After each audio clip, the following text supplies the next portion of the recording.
Hello everyone, আসসালামু আলাইকুম। কেমন আছেন সবাই? আই হোপ সবাই অনেক বেশি ভালো আছেন। আলহামদুলিল্লাহ আমরাও অনেক অনেক ভালো আছি। আজ আপনাদের জন্য নতুন আরও একটি রেসিপি নিয়ে চলে এলাম। আজ তৈরি করব কাঁচা কটবেলের টক ঝাল মিষ্টি আচার। আমরা তো কম বেশি পাকা কটবেলের আচার সবাই খেয়েছি, তবে কাঁচা কটবেলের আচার যারা যারা এখনও খাননি আমার রেসিপিটি ফলো করে ট্রাই করতে পারেন, ইনশাল্লাহ অনেক বেশি ভালো লাগবে। তো কথা না বাড়িয়ে চলুন আচার তৈরির মূল প্রস্তুত প্রণালীতে যাওয়া যাক। এখানে 3টি কাঁচা কটবেল নিয়েছি। কটবেলগুলো আমাদের নিজেদের গাছ থেকে পেরে নিয়েছি। কাঁচা কটবেলগুলো ফাটিয়ে নিয়েছি। এখন একটি চামচের সাহায্যে কটবেলগুলো কুড়িয়ে নেব।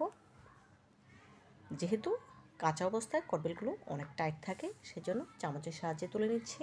দেখি বুঝতে পারছেন। এখন বাজারে অ্যাভেলেবল কাঁচা কটবেল পাওয়া যাচ্ছে। আপনারা চাইলে কাঁচা কটবেল দিয়ে আমার রেসিপিটি ফলো করে এভাবে আচার তৈরি করে দেখতে পারেন, ইনশাআল্লাহ অনেক বেশি ভালো লাগবে। দেখুন বন্ধুরা, এক এক করে সবগুলো কটবেল কুড়িয়ে নিচ্ছি। সবগুলো কটবেল কুড়িয়ে নেওয়া হয়ে গিয়েছে, দেখেই বুঝতে পারছেন। দেখুন মাশাআল্লাহ অনেকগুলো হয়েছে। এখন রান্নার জন্য সরাসরি চুলায় চলে যাব। এইদিকে চুলায় একটি প্যান বসিয়ে নিয়েছি। দিয়ে দিচ্ছি 1/4 কাপ বা 4 টেবিল চামচ সরিষার তেল। তেল যখন গরম হয়ে আসবে তখন এর সাথে অ্যাড করে দেব 3টি শুকনো মরিচ, দেব 1/2 চা চামচ গোটা 5 ফোড়ন, একটি বড় সাইজের আস্ত রসুন কুচি। এখন নেড়েচেড়ে কিছুক্ষণ ভেজে নেব। রসুন থেকে যখন খুব সুন্দর ফ্লেভার বের হবে তখন এর সাথে অ্যাড করে দেব আগে থেকে কুড়িয়ে রাখা কটবেলগুলো। দেখুন রসুনটা আমার ভাজা হয়ে গিয়েছে। এখন এর সাথে কটবেলগুলো দিয়ে দিচ্ছি।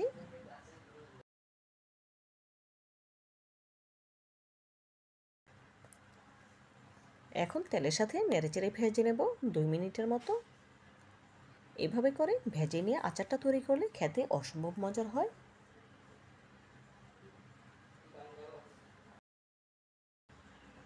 দেখুন 2 মিনিটের মতো খুব ভালোভাবে নেড়েচেড়ে ভেজে নিয়েছি।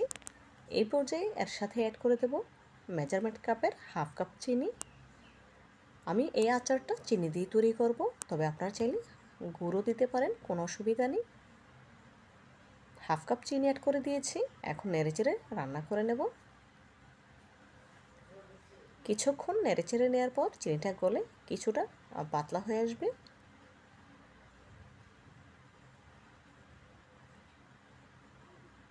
দেখুন খুব ভালোভাবে নেড়েচেড়ে নিয়েছি। এই পর্যায়ে চিনিটা গলে গিয়েছে, কিছুটা পাতলা হয়ে এসেছে, দেখেই বুঝতে পারছেন। এই পর্যায়ের সাথে অ্যাড করে দিচ্ছি 1/2 চা চামচ চিলি ফ্লেক্স। যেহেতু আস্ত মরিচ দিয়েছি সেজন্য 1/2 চা চামচ চিলি ফ্লেক্স দিলাম। যে যেমন ঝাল খেতে পছন্দ করেন সে অনুযায়ী দিয়ে নেবেন। আস্ত যে কটবেলগুলো রয়েছে সেগুলো একটু খুন্তির সাহায্যে ভেঙে দিচ্ছি। এভাবে করে নাড়তে নাড়তে দেখুন আচারের কালারটা কিন্তু অনেকটাই চেঞ্জ হয়ে এসেছে, দেখেই বুঝতে পারছেন। এই পর্যায়ে এর সাথে অ্যাড করে দেব 3 টেবিল চামচ তেঁতুলের পাল্প। কটবেলের আচারে তেঁতুল দেওয়ার চেষ্টা করবেন, এতে করে খেতে অনেক বেশি ভালো লাগবে। নেড়েচেড়ে খুব ভালোভাবে মিশিয়ে নিচ্ছি। দেখুন এই পর্যায়ে আচারটা কিন্তু অনেকটাই ঘন হয়ে এসেছে, দেখেই বুঝতে পারছেন। কটবেলগুলো পুরোপুরি সেদ্ধ হয়ে গিয়েছে। এই পর্যায়ে এর সাথে অ্যাড করে দেব 1/2 চা চামচ 5 ফোড়নের গুঁড়া। যেহেতু শুরুতে 1/2 চা চামচ আস্ত 5 ফোড়ন দিয়েছিলাম, সেজন্য এর থেকে বেশি দেব না, 1/2 চা চামচ দিলেই হবে। শেষের দিকে দিয়ে দিলাম। এখন নেড়েচেড়ে জাল করে নেব 1 থেকে 1.5 মিনিট। এর থেকে বেশি জাল করব না। দেখুন এই পর্যায়ে গ্যাসের ফ্লেম অফ করে দিয়ে চুলা থেকে নামিয়ে নেব। এর থেকে বেশি ঘন করব না। আচারটা যখন পুরোপুরি ঠান্ডা হবে তখন কিন্তু আরও অনেকটা ঘন হয়ে আসবে, সেজন্য এই অবস্থাতেই গ্যাসের ফ্লেম অফ করে দেব। আচার যখন ঠান্ডা হয়ে গিয়েছে এখন একটি সার্ভিং বাটিতে সার্ভ করে নিয়েছি। দেখুন আচারটা কতটা ঘন হয়েছে, মাশাআল্লাহ। কাঁচা কটবেলের আচারের ফাইনাল লুক দেখুন, দেখতে কতটা সুন্দর এবং লোভনীয় লাগছে। দেখতে যতটা সুন্দর হয়েছে খেতে তার থেকেও অনেক অনেক বেশি মজাদার।